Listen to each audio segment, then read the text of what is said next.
Welcome back, YouTube. It's Uncle Soul.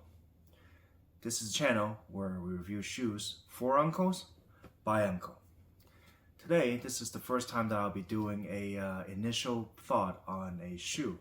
Usually, I don't get to do these because I never get them on launch, but picked these up on launch day, the Way Away 12s, on a launch event in Toronto.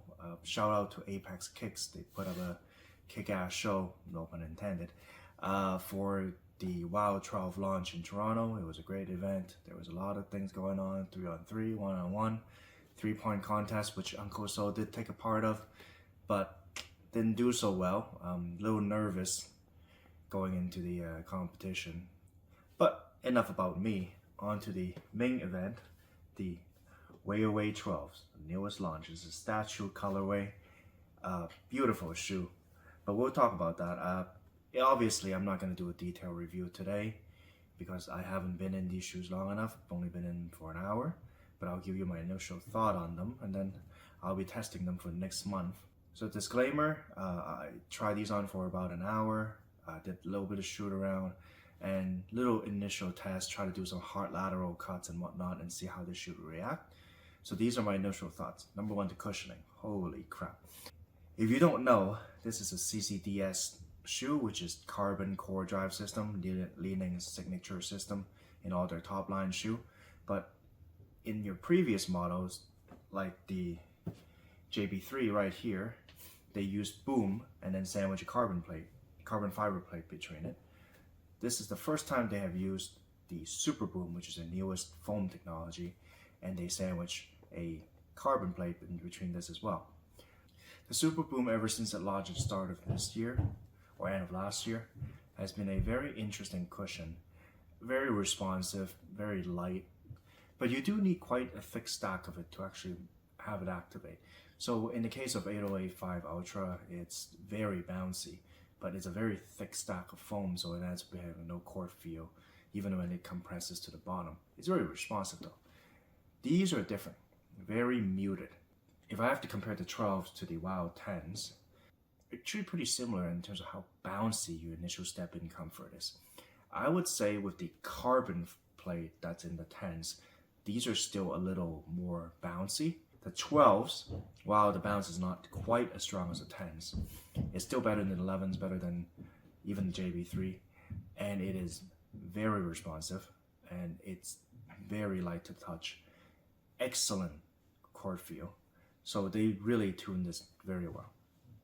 I think the theme of this shoe really is that, yes, there's new technology, the Super Boom and the new upper and whatnot, but the theme is they have put so much of their best tech in here, and they have tuned it, they've fine-tuned it so well that this shoe, I can say this, out of the box, is the best shoe I have ever worn. I have to test this for a little while to actually put claim to that statement, but just in that 1 hour that I've tested, I don't think I've tested any shoe in the first hour that I felt just as good as these ones. Traction, full length GCU, no surprise there, and they finally use some real nice, herringbone pattern instead of crazy ass patterns like they do with the JB or the WoW 11s or any of the other shoe. Try and true pattern with excellent compound is how you should go. The only concern I have with the GCU in this one is that it is so soft. I don't think I've felt GCU this soft before. I am a little concerned about the durability of this GCU. Lockdown stability, this is where this shoe just shines. Putting on these shoes was a pain in the ass. I have a high instep, so this actually was a lot of effort to put in, but the second you put it in, perfect fit. True to size for sure, unless you are really wide foot. So if you're just a little bit wide foot, I wouldn't get a half size up. But you can get a half size up as well. The lockdown is excellent on these shoes. And a shoe is snug.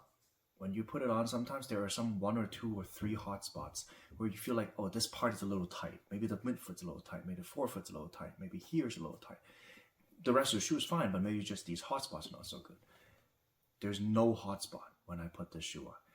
When I was putting it on, it really felt like it was really hard to put in.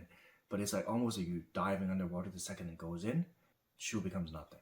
That feel is amazing. There is some kind of thin layer memory foam in here, I'm guessing. But that booty that they've developed, it is a perfect fit. I can't stress enough how good it feels when you put this up. That's my number one praise on this shoe. Material is great. The lockdown, again, envelops your foot, put on the laces, no slippage in the front whatsoever. And it's almost an invisible shoe. I say almost because I have a problem with the heel, surprisingly. Is the heel lockdown bad? No. No cat tongue, but the initial lockdown is actually pretty good. And even in action, in motion, the lockdown is pretty good. What I have a problem with is when I do extreme lateral hard cuts, when the shoe is twisted to its max almost. I don't know what's with maybe the bottom of it or whatnot, but there is it's a little bit of a shifting in the bottom of my heel. The top of the heel is still locked down, so you're not going to fall out of the shoe, but just a little bit on the bottom of the heel, it shifts a little bit. Is it going to affect performances? To most of us, no. Maybe to the extremely shifty player, you might lose a little bit of power there because your ankle shifts out of place a little bit. But for most of us, it's not going to be a problem. But because of that feeling, the shoe is no longer like completely invisible, because at any other point, you don't even feel like you're wearing a shoe. Transition, holy, this thing again, invisible, and they did a great job. LiNing's always done a great job on the medial side.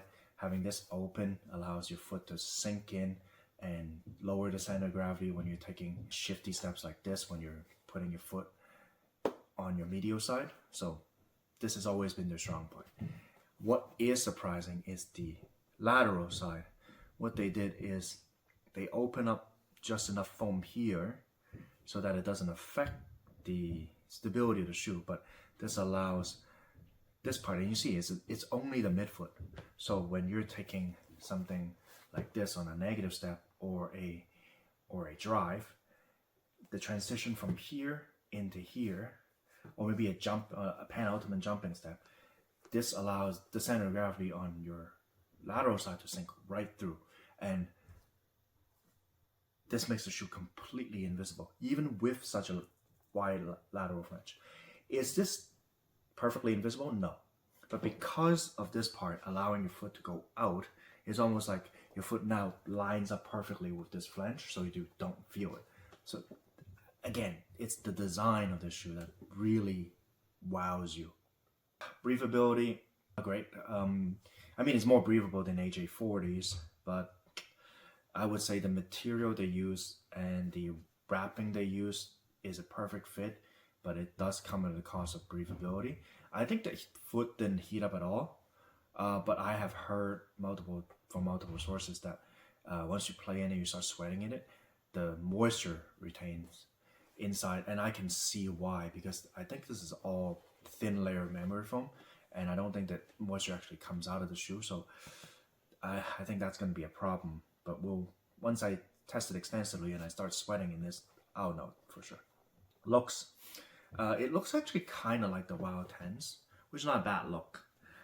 But I feel like they upped their game a little bit. Again, this material is incredible. You can see I've played in this and I've tested this as hard as I can anyways on a shoot around for a whole hour. There is not a single bit of creasing on material like this. I don't know what they use, but this is excellent. Another part that is crazy is with how advanced tech and wrapping and everything is and how comfortable it is. This shoe weighs only 330 grams. Let that sink in your mind. Like 330 is a very low number. And can you get lower? Yes, the Gamma's done it. The Ultralight's done it. But at what cost? The Gammas are barely comfortable. The Ultralights, not comfortable at all. They are a shoe that is minimalist. They make sure that everything is stripped away except for the bare necessities, so you can perform at the highest level with the lightest weight.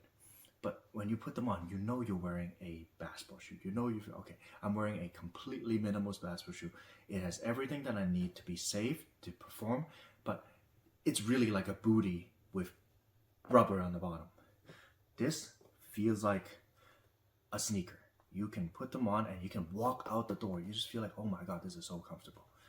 but it's 330 grams. That's crazy. This is impossible because the same kind of comfort in a Nike shoe, like the Jordan 40s, it's almost 500 grams. It's 170 grams heavier than this thing. That's almost half a shoe. I am looking forward to testing this shoe for a whole month because it seriously feel like I don't think there's another shoe in the market that's better than this. This is my initial thought on the Wild 12s. Again, shout out to Apex Kicks to putting on such a dope event. And I'll see you when I have the detailed review of these. Until then, stay safe and keep stretching.